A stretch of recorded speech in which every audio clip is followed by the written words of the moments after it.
Now, it's a new take on the medical drama, but one that has proved to be a major hit among fans all over the country. We're talking about Fox's award-winning show, House, and we're so happy to be joined by one of the stars of the show, Lisa Edelstein. Lisa, of course, here, thanks so much. Thank you so much. So tell us about House. I mean, can you believe what a hit this has been? No, it's a little surreal, and it's not like you walk around thinking I'm on a hit show, but more and more people start talking to you about it, and it's always a surprise. Thank God. I'm always surprised. Yes, and critics love it, fans love it. I mean, what do you think it is that makes this show so special? We have, we have 12 writers, and each one writes 2 episodes a season, and it takes them all year to do it. I think they put so much time and effort into it, and so much research, and they're such a smart group, and so hilariously funny that I think it really speaks well to intelligent audience members as well as kids who just want to hear the brattiness of Dr. House. And of course, you've got Hugh Laurie, who is fantastic. What's it like working with him? He's amazing. He's such a great actor. He's such a perfectionist. He really challenges you to kind of step your whole act up, because you cannot do halfway work with him. I really love working with him. He's so funny, and we have such a good time. And now, in doing this show, one thing that I've always wondered is how tough is it to get down all of that medical lingo and all of the technical aspects? The problem with medical lingo is that it's not meant for conversation.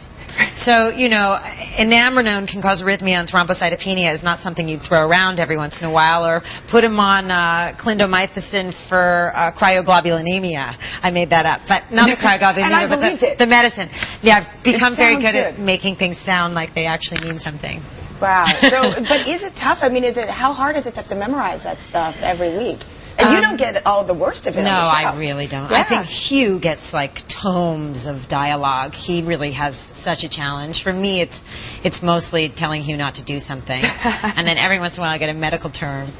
It's easy. I got it easy. That's funny. And now I would love to ask. You mentioned your writers, and I would love to ask about the writers' strike. How is that affecting the show? Well, we shot 12 out of 24 episodes this year. We ran out of scripts after that.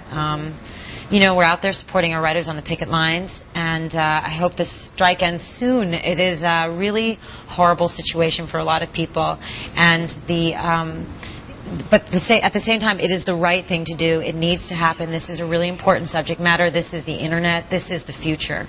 And so if it's not handled now, then we'll just have more problems down the road. It's just a really horrible process. Really horrible. And and speaking of that, I'm reminded of some of your early activism. You wrote a play years ago. Could you tell us about that project? I wrote a play called Positive Me, which was an AIDS awareness musical. And it was at a time in New York. I was really involved in the club scene. I was a kid running around, and I knew lots of amazing, interesting, creative people who kind of lived on the outskirts of society. And at some point in the early 80s, they all started dying really rapidly, and it turns out it was this disease that they just started to call AIDS, but nobody was talking about it. The president wouldn't say the word AIDS, President Reagan. It was a very difficult time to get support, to get information. So I wrote this musical to kind of bring the subject matter to the public, to schools, to kids. It was a great project. It was really an amazing experience. Oh, and you're also, speaking of your activism, you're also an animal lover. Yes. Tell us about that. I do a lot of work for Best Friends Animal Sanctuary. They're an amazing organization. They were the first to New Orleans after Katrina and the last to leave. They have thousands of animals at this beautiful ranch in Utah, and they're an amazing group. And they support all the smaller kind of mom-and-pop rescue organizations around the country. And you don't just walk the walk, you talk the talk. You're a vegetarian. Yeah. Yeah, you're so good. I felt so bad. I'm even in leather shoes today. I felt so bad. It's hard with the shoes. It's hard with the shoes. Yeah. I appreciate that. Yeah. And thank you. I appreciate you being here. Thank you so much. What a pleasure. And, of course, you can check out House at 9, 8 Central on Fox.